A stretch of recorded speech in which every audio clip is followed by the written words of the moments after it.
The snow wasn't white anymore. It was stained a violent, sickening crimson, absorbing the warmth of the life draining out of her. Just an hour ago, Madeline thought she was going to a romantic dinner. Now, she was lying broken in a ditch off Route 9, watching the taillights of her fiancé's sedan fade into the blizzard. She tried to scream, to beg the freezing darkness for mercy, but the cold had already stolen her voice.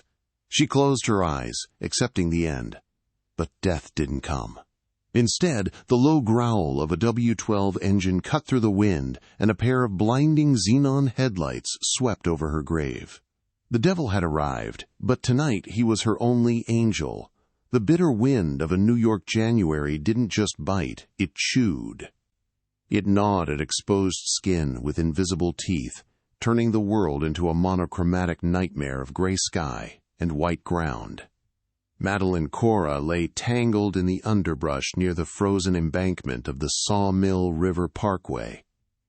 The sequined red dress she had worn for the surprise anniversary dinner was now torn at the hem, soaked through with slush and her own blood. Her fiancé, Greg, hadn't just pushed her out of the car. He had beaten her first. The memory played in fragmented, jagged loops in her fading mind. Greg's phone buzzing. The text message she wasn't supposed to see. A bank transfer confirmation from Vittorio. The confrontation. The way Greg's eyes, usually so warm and brown, had turned into flat, black stones. You just couldn't leave it alone, Maddie, he had sneered, wiping his knuckles as she cowered against the passenger door. You had to play detective. He had stopped the car on this desolate stretch of road, dragged her out by her hair, and thrown her down the embankment like a bag of trash. The fall had snapped something in her ankle. The cold was doing the rest. Madeline tried to move her fingers, but they felt like blocks of wood. Hypothermia was setting in, a deceptively warm blanket wrapping around her mind, telling her it was okay to sleep. Just close your eyes, Maddie. It won't hurt anymore. She stared up at the swirling snowflakes. They looked like falling stars. I'm going to die here, she realized, a single tear freezing on her cheek. I'm 24 years old, and I'm going to die in a ditch because I fell in love with a monster. Suddenly, the rhythmic silence of the snow was shattered. A deep, thrumming vibration shook the ground beneath her cheek.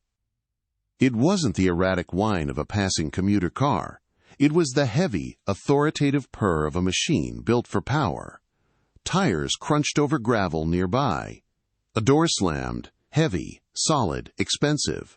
Boss, you see that? A rough voice shouted over the wind. Down the ridge. Something red. I see it, came the reply. The second voice was different. It wasn't loud, but it cut through the howling wind with terrifying clarity. It was a baritone devoid of fear, cold and sharp as an icicle. Madeline forced her heavy eyelids open. A beam of light, brighter than the sun, swept down the embankment. Two silhouettes appeared at the top of the ridge, outlined against the headlights of a massive black SUV. It's a body, Enzo. We need to move. The meeting with the cartel is in 20 minutes, the rough voice urged. Leave it. The man named Enzo didn't move. He stood perfectly still, his long wool coat whipping around his legs. He wasn't looking at the road. He was looking directly at her. She's moving, Enzo said. Boss, it's a trap. Could be a setup. Luca, hand me the flashlight. Madeline tried to lift her head, but it was too heavy. She let out a soft, broken whimper. The man began to descend. He didn't scramble or slide. He walked down the treacherous, icy slope with the calculated grace of a predator. As he got closer, the scent of him hit her before he even touched her. Expensive tobacco, leather, and sandalwood. He crouched beside her, his Italian leather shoes sinking into the bloody snow. The beam of the flashlight moved away from her face, sparing her eyes, but illuminating the carnage of her injuries. Look at me, he commanded. It wasn't a request. Madeline obeyed. She looked up into eyes that were the color of a stormy sea, dark gray, turbulent, and utterly merciless. He had a scar cutting through his left eyebrow, marring an otherwise brutally handsome face. "Who did this to you?" he asked. "Gee, Greg," she whispered, the name tearing at her throat. He left me." Enzo stared at her for a long moment. He took off his leather glove, his hand warm as he touched her freezing cheek. He brushed a strand of wet hair away from her face, his thumb grazing a bruising cut on her lip. "Luca!" Enzo roared up the hill, his voice thundering. "Bring the blanket. Now. Boss, the meeting. Forget the meeting." Enzo snapped, scooping Madeline up into his arms as if she weighed nothing. She gasped at the sudden movement, pain shooting through her leg. He pulled her tight against his chest, shielding her from the wind with his coat. "You're not dying tonight, Piccola," he murmured into her hair, his voice dropping to a dangerous whisper. "Whoever Greg is, he just made the last mistake of his life." As he carried her up the slope toward the warmth of the SUV, Madeline let the darkness finally take her. She was safe. Or perhaps she had just been captured by something far more dangerous than the cold. Consciousness returned to Madeline in slow, confusing waves. First, there was the smell. The metallic tang of blood and the crisp scent of snow were gone, replaced by the aroma of antiseptic, fresh linen, and espresso? She blinked, her eyelashes fluttering against her cheeks. She expected the harsh fluorescent lights of a hospital. Instead, she saw a ceiling painted with a mural of storm clouds and angels. A crystal chandelier, tasteful and modern, hung above her. She tried to sit up, but a sharp pain in her ribs forced a hiss through her teeth. "Easy," the soft voice said. "You have 3 fractured ribs and a severe concussion. Sudden movements are ill-advised." Madeline turned her head. Sitting in a velvet armchair in the corner of the room was an older man in a tweed suit, cleaning a pair of spectacles. He looked like a kindly grandfather, but there was a medical bag open at his feet. Where am I?" Madeline rasped. Her throat felt like sandpaper. "You are in a private residence in upstate New York," the doctor said, placing his glasses back on his nose. "I am Dr. Galloway. I've set your ankle and treated the lacerations. You were very lucky, miss." He paused. "I don't actually know your name." "Madeline," she whispered. "Madeline Cora." "Well, Miss Cora, you were about 20 minutes away from irreversible cardiac arrest when Mr. Moretti brought you in." Moretti. The name landed in the room like a lead weight. Madeline's heart hammered against her bruised ribs. She knew that name.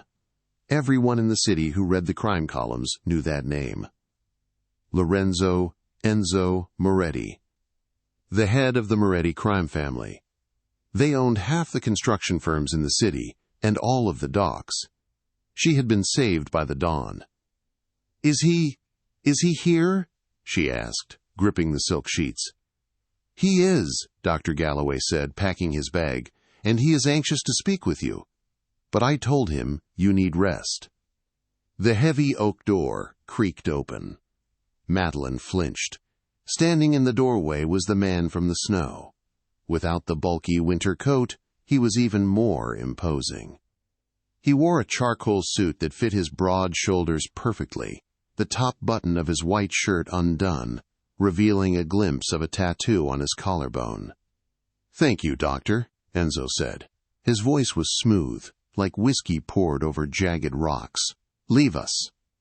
Dr. Galloway nodded respectfully and hurried out, closing the door with a soft click. Enzo walked into the room, his hands in his pockets.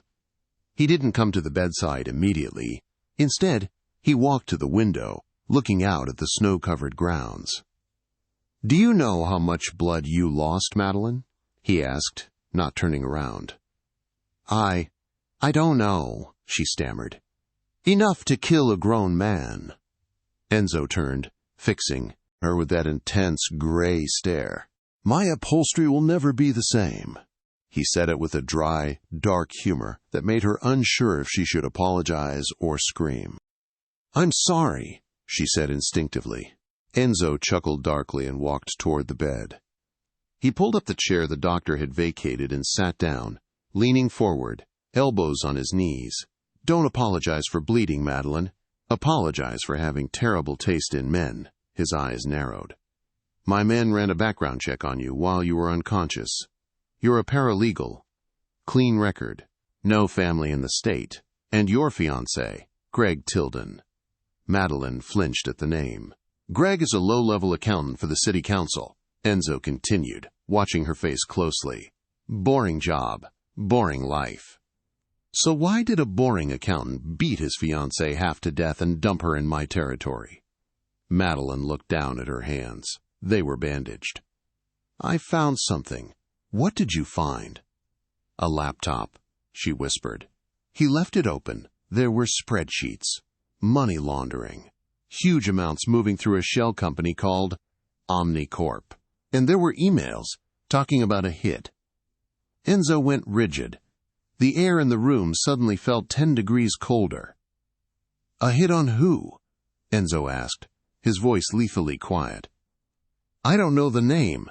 They just called him the architect." Enzo stood up abruptly, pacing the room. He ran a hand through his dark hair. "The architect," he muttered to himself. "That's not a person, Madeline. That's a code name for my operations." Madeline's eyes widened. "What?" Enzo stopped and looked at her. "Greg Tilden isn't just an accountant. He's working for the Russo family, my rivals. They've been trying to find the location of my main server for months. And it sounds like your fiancé was the one financing the hunt." Enzo walked back to the bed and placed his hands on the mattress, leaning over her. He was so close she could see the flecks of gold in his gray eyes. "You are a loose end, Madeline," he said softly. "Greg thinks you're dead. If he finds out you're alive, he will come to finish the job. And since you know about Omnicorp, the Russos will want you silenced too." "So, what happens to me?" Madeline asked, tears welling up again. "Are you going to kill me?" Enzo looked at her lips, then up to her eyes. For a second, the mask of the ruthless Mafia Don slipped, revealing a man who was fascinated by the fragile, broken creature in his bed. "No," Enzo said. "I don't kill innocent women, but I can't let you leave. You're the only witness I have to their plans." He straightened up and adjusted his cuffs. "Welcome to your new home, Madeline.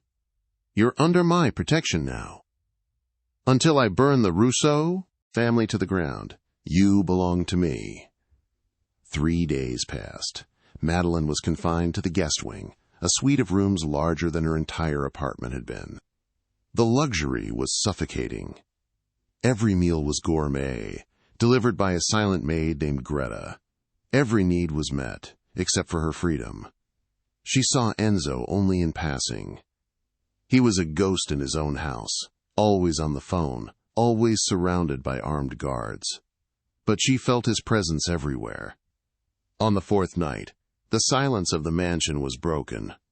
Madeline was limping down the hallway, testing her crutches. She knew she wasn't supposed to leave her wing, but the boredom was driving her insane. She heard shouting coming from the library on the 1st floor. "We can't wait, Enzo!" "They hit the warehouse in Queens." It was Luca's voice. "I know." Enzo's voice was a low rumble. "They knew the schedule. Someone on the inside is talking." "It's the girl," Luca spat. "It has to be. She shows up, dumps a sob story on us, and suddenly the Russos are one step ahead. She's a plant, Enzo." Madeline froze in the shadows of the staircase. "She's not a plant, Luca," Enzo said, sounding tired. "She's a civilian." "She's a liability." "Greg Tilden is dead, Enzo. Found in the Hudson this morning. The Russos cleaned up their mess. If they know she's here, they'll bring the war to our doorstep." Madeline gasped. Greg was dead. The man she had planned to marry, the man who had tried to kill her, was gone. A complex mix of relief and horror washed over her. "Let them come," Enzo said. The sound of glass shattering followed, as if he had thrown a tumbler against the wall. "I'm not throwing her back to the wolves." "Why?" Luca challenged. "Since when do you care about strays?" There was a long silence. Madeline strained to hear. "She's not a stray," Enzo said quietly. "She's the key. And there is fire in her, Luca. She didn't break when he beat her. She didn't break when she was freezing to death. I need that fire." Madeline quietly retreated back up the stairs, her heart racing. Enzo was defending her, but the reality of her situation was sinking in. Greg was dead, which meant the people he worked for, the Russos, were tying up loose ends. And she was the ultimate loose end. Later that night, unable to sleep, Madeline sat on the balcony of her room, wrapped in a fur throw. The winter moon was bright. She heard the sliding door of the adjacent balcony open. She turned to see Enzo stepping out into the cold night air, a lit cigarette in his hand. He wore only black slacks and a white undershirt, seemingly immune to the freezing temperature. He spotted her and paused. He didn't go back inside. Instead, he walked to the railing that separated their balconies. "You shouldn't be out here," he said, smoke curling from his lips. "It's cold." "I heard you earlier," Madeline said, her voice steady. "Talking to Luca." Enzo took a long drag. "Then you know you're in danger." "I know Greg is dead," she said. Enzo flicked the ash into the snow below. "He was a coward. He died like one." "Did you kill him?" Enzo turned to face her. "No. His own people did. Punishment for failing to kill you properly." He looked at her, his gaze sweeping over her face. "They know you're alive, Madeline. Word is out on the street. There is a bounty on your head. $500,000. Madeline gripped the railing. "So what do we do?" "We?" Enzo raised an eyebrow. "There is no we. I am going to handle it. You are going to stay inside and stay alive." "I can help," Madeline insisted. "I saw the emails. I remember names, locations." "Too dangerous." "It's my life," she snapped. "I'm not just some porcelain doll you found in the snow, Enzo. I want to help take them down." Enzo stared at her, surprised by her outburst. He crushed the cigarette out on the railing. He reached across the gap, his hand hovering near hers. "Careful, Madeline," he warned, his voice dropping to that dangerous, seductive purr. "If you step into my world, there is no going back. You will see things you can't unsee. You will do things that will stain your soul." "My soul is already stained," she said, thinking of the red snow. "I want justice." Enzo smiled, a slow, predatory grin that made her knees weak. "Good," he said. "Tomorrow we start. But tonight, get some sleep. You look terrible." He turned to leave, then stopped. "And Madeline?" "Yes. Red is a good color on you.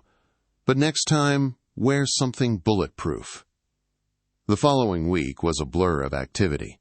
The mansion transformed from a sanctuary into a war room. Madeline wasn't just a guest anymore. She was an asset. She spent hours with Luca, who still glared at her with suspicion, and Enzo, combing through her memories of Greg's laptop. She recalled a specific shell company, Titan Logistics. "Titan," Enzo mused, looking at the map of the city spread across the mahogany table. "That's the Russo front for their arms dealing. If they are moving money through there, they are planning a big shipment." "The gala," Madeline said suddenly. Enzo and Luca looked at her. "Greg mentioned a gala," she continued, her mind racing. "The policeman's ball at the Pierre Hotel. He said he had to. Drop the package. There. I thought he meant a donation. But if he was moving money—" "The Pierre." Enzo's eyes lit up. "The Russos own the catering company for that event. It's the perfect cover to hand off the encryption keys for the shipment to the buyers without raising suspicion." "The ball is tomorrow night," Luca said, checking his watch. "We can't get a team in there. Security will be tight. Metal detectors, ID checks. It's Cop Central." "We don't need a team," Enzo said, his eyes locking onto Madeline. "We just need a couple." Madeline felt a chill that had nothing to do with the winter. "You want me to go? No one knows your face, Madeline. To the Russos, You're just a ghost story. And me? I'm a legitimate businessman. I have an invite." "It's too risky," Luca protested. "She's a civilian. She's the only one who can identify the contact." Enzo countered. "She saw the photos on Greg's laptop." Enzo walked over to Madeline. He placed a hand on the back of her chair, leaning down. "Can you do this? Can you walk into a room full of the people who want you dead and pretend to be my girlfriend?" Madeline's heart pounded. This was insanity. But then she remembered the cold ditch. She remembered Greg's sneer. "I'll do it," she said. The next evening, Madeline stood in front of the full-length mirror in her room. The dress Enzo had provided was breathtaking, a floor-length gown of midnight blue silk, backless, with a slit that went up to her thigh, concealing the holster strapped to her leg. "You look dangerous," a voice said from the doorway. Enzo stood there in a tuxedo, looking every bit the devastating Mafia prince. He walked in and handed her a small velvet box. "Put these on." Inside was a diamond necklace that probably cost more than her entire college education. As she fumbled with the clasp, Enzo brushed her hands away. "Allow me!" His warm fingers grazed the nape of her neck, sending shivers down her spine. He fastened the clasp, his breath hot against her ear. "Stay close to me tonight," he whispered. "If anyone touches you, I will break their hand. If anyone looks at you the wrong way, I will take their eyes." Madeline turned around, looking up at him. The tension between them was electric, thick enough to choke on. "Is that part of the cover?" she asked breathlessly. "Being the possessive boyfriend?" Enzo's eyes darkened. He leaned in, his lips inches from hers. "We aren't pretending about that part, Madeline." The grand ballroom of the Pierre Hotel was a magnificent, glittering deception. The air was thick with the scent of lilies, imported tobacco, and the subtle, dangerous perfume of power. Crystal chandeliers dripped light over hundreds of expensive gowns and tailored suits, transforming New York's elite into gilded figures moving to the polite rhythm of a live orchestra. It was a kaleidoscope of diamonds, champagne, and the treachery that oiled the city's gears. Madeline walked through the crowd with her hand tucked into the crook of Enzo's arm. She felt like a trespasser, an anomaly in this world of polished deceit. Her heart was a frantic drum against her ribs, but she held her chin high, mimicking the effortless arrogance of the women around her. The midnight blue silk of her gown was both armor and a distraction, the rich color drawing attention while the concealed holster on her thigh provided cold comfort. Every pair of eyes that landed on her registered surprise, curiosity, and instant speculation. Who was the unknown, stunning beauty on the arm of Enzo Moretti? "Breathe, Piccola," Enzo whispered, his lips barely moving, his tone a low, constant vibration next to her ear. "You are the most beautiful woman in this room. Act like you own it, or at least the man who does." "I feel like I'm going to throw up," she murmured back, forcing a smile wide enough to be convincing for a passing society photographer who captured their image. "If you do, aim for the senator by the raw bar." Enzo deadpanned, his expression utterly serious. His policies deserved the cleanup. His dry humor, delivered with lethal calm, was her anchor. His grip on her arm tightened slightly, a possessive yet grounding pressure. He was in his element here. He moved through the crowd with the controlled power of a man who didn't need to shout to command respect. He nodded to certain associates, exchanged cool, minimal pleasantries with others, and ignored outright the few rivals he encountered. But Madeline felt the tension radiating off him, taut as a piano wire. His eyes were constantly moving, assessing the exits, counting the guards, and cataloging potential threats. "Do you see him?" Enzo asked, accepting 2 flutes of champagne from a passing waiter without breaking stride. Madeline scanned the faces. She was looking for the courier, Felix Thorne. She remembered the photo Greg had showed her. A balding man, unremarkable in every way except for the distinctive, thick scar on his neck, shaped like a crescent moon. "Not yet," she whispered, her voice tight. Too many people. They all look like villains in expensive clothes. That's because most of them are, Enzo noted dryly. The orchestra transitioned seamlessly into a slow, sweeping waltz. Enzo placed both champagne flutes on a nearby table, his attention now entirely focused on her. We need to move. Standing still makes us a target. Dance with me. He pulled her onto the marble floor. His hand settled firmly on the small of her back, the heat of his touch a brand through the silk. Madeline placed her hand on his broad shoulder, feeling the rigid structure of muscle beneath the tuxedo jacket. As they began to move, gliding across the floor, the ballroom seemed to recede. The music, the lights, the crowds, it all blurred into an indistinct background. For a brief, intoxicating moment, the danger faded. There was only the sound of their soft movements, the expensive scent of his cologne, and the mesmerizing intensity of his gray eyes looking down at her. You're a natural, he said, his voice quiet. He spun her effortlessly through the crowd, his timing impeccable. I took lessons for my wedding, she said, the words slipping out without thought. She instantly regretted them. A shadow crossed Enzo's face. He pulled her closer, eliminating the space between them until she could feel the heat radiating from his body. Forget him, he instructed softly. He never deserved the life you were planning to give him. You were building a life with a ghost, Madeline. This is real. Is it? She challenged, looking up at him, her chin tilted defiantly. Or is this just another move? Another strategic play in your game?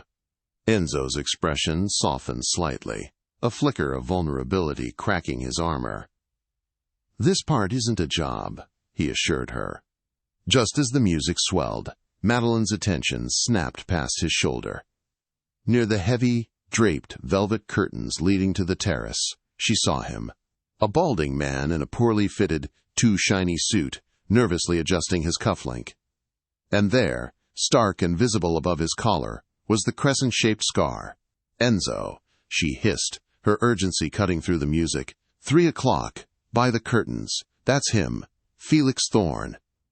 Enzo didn't react immediately. Instead of turning his head, he executed a complex turn, spinning her wide before pulling her back into a close embrace. The maneuver allowed him to scan the terrace entrance without giving any indication of a shift in focus. I see him, Enzo confirmed, his voice low and dangerous. He's agitated. He's waiting for someone. Stay with me, Will? No, Madeline interrupted, grabbing his wrist tight enough to leave a mark. He knows you, Enzo. Everyone here knows you. If you walk toward him, he'll panic and bolt. Let me do it. I'm just an anonymous girl at a party. He won't suspect me. He's waiting for someone to drop the package, right? I can pretend to be the contact. Enzo hesitated. She could see the immediate conflict in his eyes, the instinct of the protector battling the logic of the strategist. He looked at the chaos around them, then at the desolate look of the terrace. Finally, he gave a curt, tight nod. You have 60 seconds to get his attention, 2 minutes to get the information. I'll be watching from the main pillar by the entrance. If he twitches or if anyone approaches you, I put a bullet in him. Understand? Understood, she affirmed, the word a steel-cold vow. Enzo let go of her hand, but his eyes never left hers. Be careful, Madeline. She smoothed the front of her dress, swallowed the lump in her throat, and walked toward the terrace doors. Her legs felt surprisingly steady. This wasn't about revenge anymore. It was about closure. She stepped out onto the terrace. The temperature dropped instantly, the sharp freezing winter air biting her exposed skin, yet it felt cleaner out here. Felix Thorne was hunched over the stone railing, smoking a cigarette, his hands shaking. He looked like a man about to betray his own mother for a dime. You have a light? Madeline asked, her voice deliberately husky and low. Felix jumped, dropping his lighter onto the snow-dusted stone. He stared at her, caught completely off guard. My apologies. Madeline leaned against the railing, blocking his natural exit back into the ballroom. You look nervous, Felix. Bad night. Felix narrowed his eyes, suspicious but clearly drawn in by her appearance. Do I know you, miss? No. She lied smoothly. But you knew my fiancé. Greg Tilden. The color drained instantly from Felix's face, turning him the sickly white of the marble floor inside. Greg? Greg is dead. I didn't. I had nothing to do with that. I know, Madeline reassured him, stepping closer. But Greg gave me something before he died. A flash drive. He said you were the only one who could get it to the architect. The mention of the flash drive, the Omnicorp ledger, instantly killed his fear and ignited naked greed. The ledger? You have it? It's in my purse, she said, nodding toward the small clutch hanging from her shoulder. But I want payment. 10 million. Or I go to the FBI with the whole file. Felix licked his dry lips, his eyes darting toward the ballroom door, clearly calculating the risk. Okay, we can deal. But not here. My boss, he's upstairs in the penthouse suite. Victor Russo. He has the authority to make this deal. Victor Russo. The name landed in her mind like a final piece of evidence. The head of the snake was here. Take me to him, Madeline said, her voice dropping to a whisper of steel.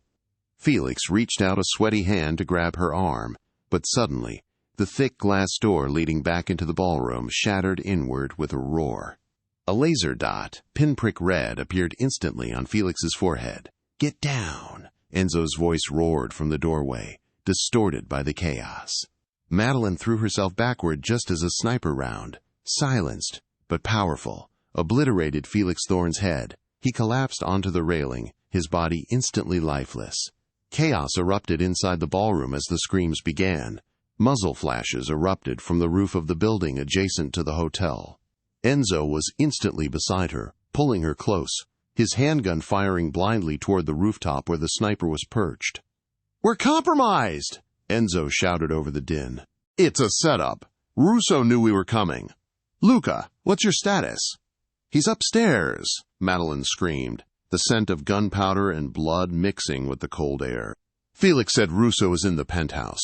We can't let him get away. Enzo looked at the panic in the ballroom, at the elevator bank, then at Madeline, who was splattered with blood but was still grasping her small pistol. He looked at the fire, the pure, vengeful fire, burning in her eyes. Luca is bringing the car around the back alley, Enzo said, reloading his gun with swift, practiced ease. We should leave. We have enough information. If we leave, he wins, Madeline yelled, the adrenaline overriding her fear. He killed Greg. He ordered my death. He's right here, Enzo. We can end this tonight. Enzo stared at her, the savage grin slowly spreading across his face. You really are crazy, he growled, grabbing her hand. I love it. He tossed the empty clip onto the snow. Forget the car, Enzo barked into his earpiece. Luca, block the lobby entrances. Secure the stairs. We're going up. The elevator ride to the penthouse was the longest 10 seconds of Madeline's life. The mirrored walls of the cabin threw back a distorted reflection of a couple that looked like they had just walked out of a war zone. Enzo's tuxedo was dusted with plaster and drywall, his tie undone, his chest heaving with controlled, rhythmic breaths. Madeline looked even worse. Her midnight blue silk gown was torn at the hem, her hair wild, and a smear of Felix's blood dried dark and rusty on her cheek. But she didn't look away from the reflection. For the first time in her life, she didn't recognize the woman staring back. The old Madeline, the one who filed paperwork and worried about wedding centerpieces, would have been curled in a ball on the floor. This woman was standing tall, her hand gripping the cold steel of the silver pistol Enzo had given her.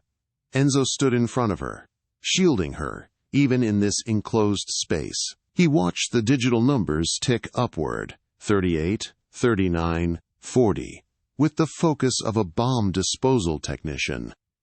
When the doors open, stay low, he commanded, his voice devoid of fear, replaced by a cold, tactical precision. Russo won't be alone. He's arrogant, but he's not stupid. I have a gun too, Madeline said, her voice sounding surprisingly steady in the hum of the rising car. She checked the grip, her knuckles white. I'm not just going to watch." Enzo glanced back at her. For a split second, the mask of the ruthless Don slipped, revealing a flash of raw, terrifying pride. He reached out, his warm hand covering hers on the weapon, correcting her grip. "Safety off, Piccola." Ding! The sound was a cheerful chime that heralded doom. The doors slid open. They didn't wait to be announced.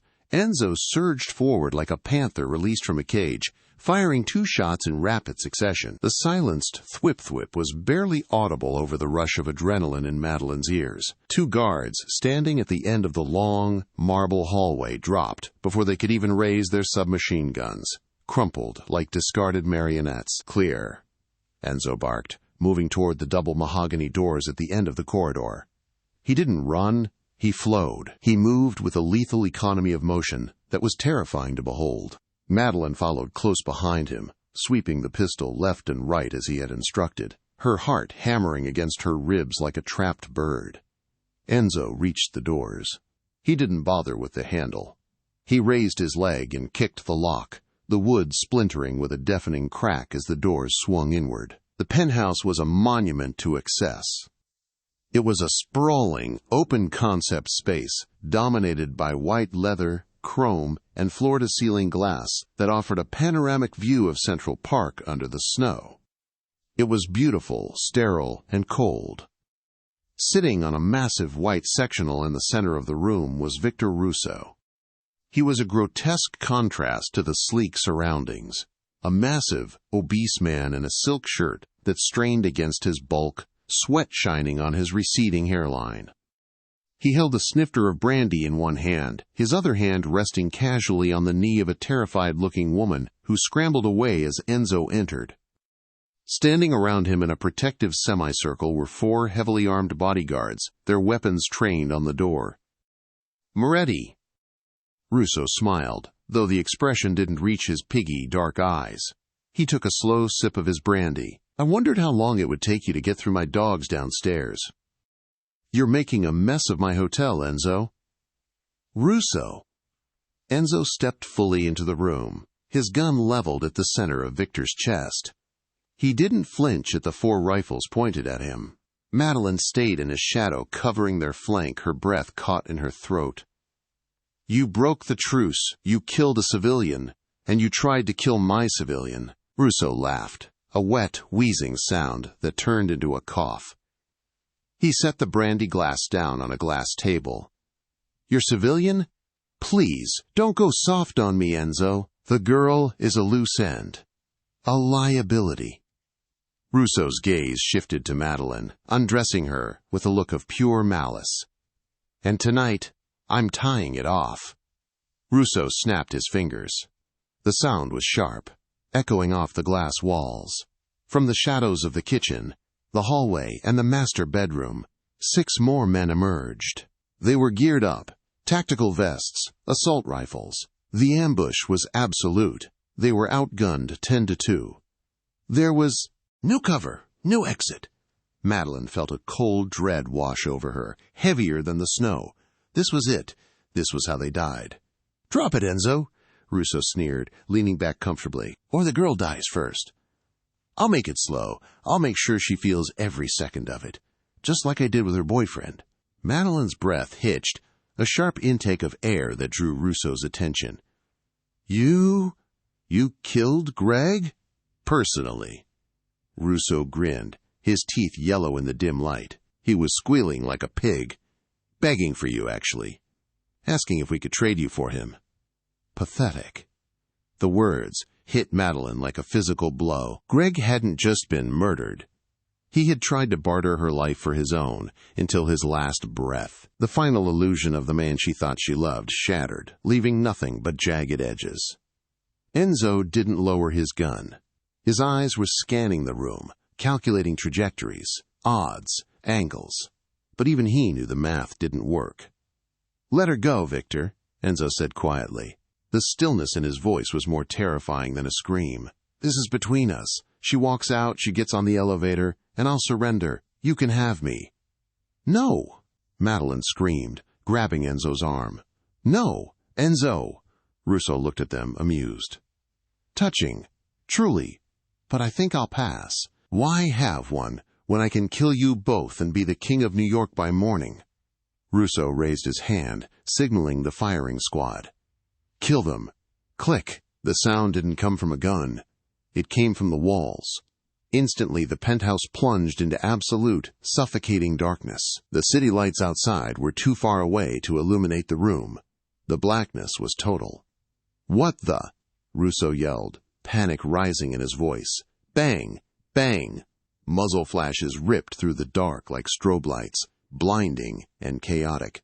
Enzo moved before Madeline could even process the shift. He didn't fire at the guards. He grabbed her. One arm hooked around her waist, and he threw them both sideways, sliding across the polished floor behind the heavy marble kitchen island just as the room erupted in a hail of bullets. Glass shattered everywhere. Vases, windows, the liquor cabinet, everything exploded under the barrage of automatic fire. Madeline pressed herself against the cold stone of the island, covering her head, the noise deafening. "How did you do that?" she gasped, her voice lost in the cacophony. "I didn't," Enzo whispered, ejecting his magazine and slamming a fresh one home by feel. From the hallway behind the guards, a new sound emerged. It was the rhythmic suppressed THWP THWP THWP of high-caliber submachine guns. Screams began to puncture the gunfire. Russo's men were dropping. The tactical advantage had flipped. "Boss, we're clear!" It was Luca's voice, rough and glorious, cutting through the din. The emergency lights flickered, bathing the room in an eerie red glow. Standing in the doorway were Luca and 3 of Enzo's elite enforcers, wearing night vision goggles that they were now pulling up. The floor was a slaughterhouse. Russo's men lay scattered, neutralized, with surgical precision. But Victor Russo was still alive. He sat alone on the white sectional, which was now splattered with red. His brandy snifter lay shattered on the floor. He was trembling, his face the color of ash, a small pistol held limply in his hand. Enzo stood up slowly. He brushed a shard of glass from his shoulder, his face impassive. He walked around the kitchen island, his footsteps heavy and deliberate. You cut the power!" Russo stammered, pointing his shaking gun at Enzo. Enzo didn't stop walking. "I own the building's maintenance company, Victor. I own the grid. Did you forget? I built this city. You just live in it." Enzo reached out and slapped the gun from Russo's hand. It clattered across the floor. He grabbed Russo by the lapels of his expensive silk shirt and slammed him back against the sofa. Enzo raised his gun to Russo's forehead. His finger tightened on the trigger. "Wait!" The single word cut through the tension. Enzo paused. He didn't lower the weapon, but he looked back. Madeline walked out from behind the island. She stepped over the debris, her blue dress ruined, her heels clicking softly on the floor. She wasn't trembling anymore. She walked straight up to the man who had ordered her death, the man who had butchered her fiancé. She stopped inches from Russo. He looked up at her, sweat dripping from his nose, his eyes pleading. He said, "Greg begged." Madeline said, her voice hollow, devoid of emotion, "Is that true?" Russo looked at Enzo's gun, then at Madeline. He swallowed hard. Yeah, lady," he begged. "He offered to sell you out to save his own skin. He gave us your address. He told us where to find you. He gave us everything." Madeline closed her eyes for a second.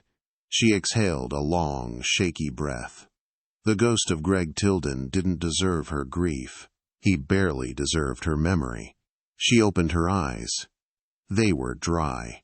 She looked at Enzo. "He's yours." Enzo didn't hesitate. Bang!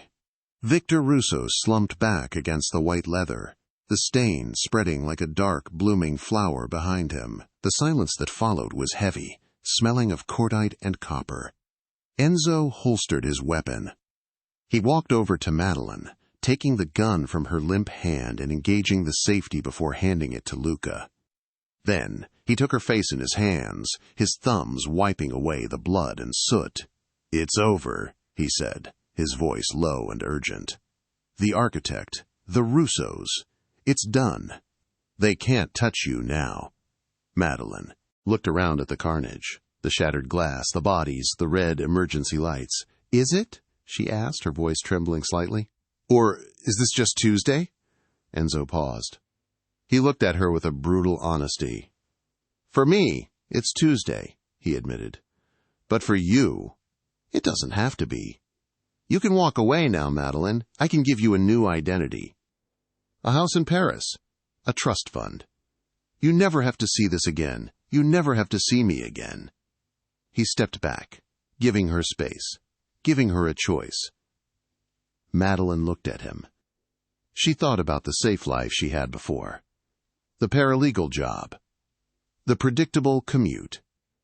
The man she thought she was going to marry, who turned out to be a monster in a cheap suit. Then she looked at Enzo, the man who had pulled her out of the snow. The man who had walked into a trap to save her. The man who was a monster to the world, but a savior to her. Paris sounded safe. It sounded quiet.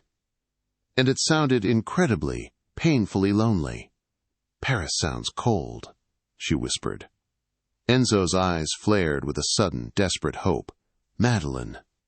She stepped forward, closing the distance between them, laying her head against his ruined tuxedo shirt, listening to the steady, powerful beat of his heart.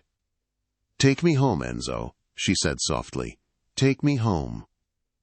2 months had passed since the gunfire at the Pierre Hotel faded into memory, replaced by the hushed, reverent silence of the Moretti estate. Winter had tightened its grip on upstate New York, burying the world in a thick, pristine blanket of white. From the master balcony, the grounds looked like a painting, still, frozen, and beautiful. But this time, looking at the snow didn't send a shiver of terror down Madeline's spine. She wasn't lying in it, broken and bleeding, waiting for the dark to take her. She was standing above it, wrapped in a robe of charcoal cashmere, holding a steaming mug of espresso that warmed her palms. She took a sip, the bitter heat grounding her. Her ankles still ached when the barometric pressure dropped, a permanent reminder of the night she died and was born again, but she welcomed the pain. It was proof that she had survived. It was proof that she was real. The heavy glass door behind her slid open, breaking her reverie. The sound was followed by a gust of warmth, carrying the scent of cedarwood soap and steam. Enzo stepped out onto the balcony. He had just showered, a white towel low on his hips, water droplets still clinging to the hard planes of his chest and the dark ink of his tattoos. He didn't seem to feel the biting wind. He moved with the easy, predatory grace of a man who owned everything the light touched and everything the shadows hid. He moved behind her, wrapping his massive arms around her waist, pulling her flush against his solid warmth. He rested his chin on her shoulder, his wet hair brushing against her cheek. "You're staring at the driveway again," he murmured, his voice a low rumble against her back. "You're thinking about that night." Madeline leaned back into him, closing her eyes. She felt safe, encased in a fortress of muscle and will. "I'm thinking about the night you found me," she corrected softly. "I was watching the snow fall and wondering just how thin the line was. If you had taken the helicopter that night instead of the car, or if you had been 5 minutes later." "I wasn't," Enzo said firmly. He pressed a kiss to the sensitive spot just below her ear, his grip tightening possessively. "Destiny doesn't work in what-ifs, Madeline. You were meant to survive. I was meant to find you. The universe demanded it." She turned in his arms to face him. The months had changed him, too. The perpetual furrow of stress between his brows had smoothed, and while his eyes were still the color of a stormy sea, the violence in them had receded, reserved now only for his enemies. To the world, he was the devil of New York. To her, he was simply Enzo. "I have something for you," he said, breaking the silence. He reached into the pocket of the robe he had draped over the patio chair and pulled out a small, flat box wrapped in black velvet. Madeline's breath hitched, her heart skipping a beat. "Enzo, is this—" He chuckled darkly, a sound that vibrated through her chest. No, Piccola, it's not a ring. Not yet. This is something else. He placed the box in her hand. It was heavy. With trembling fingers, she lifted the lid. Inside, resting on white silk, was a single, heavy, iron key. It looked old, significant. "What is this?" she whispered, looking up at him in confusion. "That is the master key to the building on Fifth Avenue," Enzo said casually, as if he were discussing the weather. "The one where you used to work as a paralegal." Madeline stared at him, her mouth parting slightly. "I don't understand." Enzo reached out, tucking a strand of hair behind her ear. "I bought the building, Madeline. The law firm rents from me now. And, as the landlord, I took the liberty of terminating the lease of the senior partner who used to belittle you. He's gone." He paused, his gray eyes searching hers, looking for approval. "But the penthouse floor, it's vacant. I had it gutted and renovated. I thought maybe you'd want to start your own practice. A place to help people who can't afford high-priced defense, people who get abandoned by the system." Tears pricked Madeline's eyes, hot and sudden. He hadn't just given her jewelry or cars, things that were easy for a man of his wealth. He had given her agency. He had remembered her stories about how helpless she felt in her old life, and he had handed her a sword to fight back. "You didn't have to do that," she whispered, her voice thick with emotion. "I take care of what is mine," Enzo said, his voice dropping to that familiar, dangerous growl that made her knees weak. He cupped her face in his large, warm hands. "And you, Madeline Cora, are mine. Body, soul, and blood. I will burn the world down before I let you feel helpless again." "And you are mine," she replied, reaching up to trace the jagged scar that cut through his eyebrow.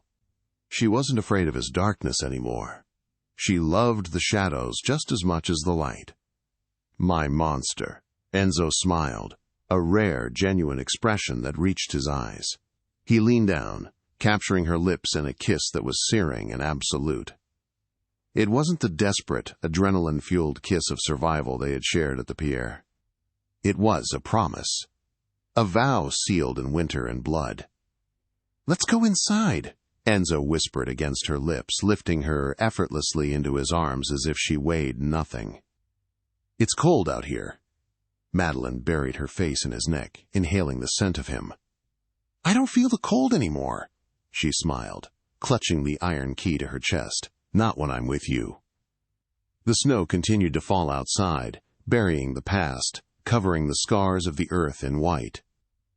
But inside, amidst a world of crime and shadows, two flames burned bright enough to melt the ice. She had been left to die in the winter, but in the arms of the beast, she had found her crown. And that is the story of Madeline and Enzo. From a frozen ditch to the throne of the underworld, theirs is a love story forged in blood and betrayal. It reminds us that sometimes the people who are supposed to love us are the ones who hurt us the most, and salvation can come from the most unlikely places, even from the devil himself. If this story kept you on the edge of your seat, please hit that like button. It really helps the channel grow and lets me know you want more intense romance dramas like this one. Don't forget to subscribe and ring the bell so you never miss a new story. I post new episodes every week. What did you think of Madeline's choice at the end? Would you have pulled the trigger? Let me know in the comments below. Thanks for listening, and stay safe out there.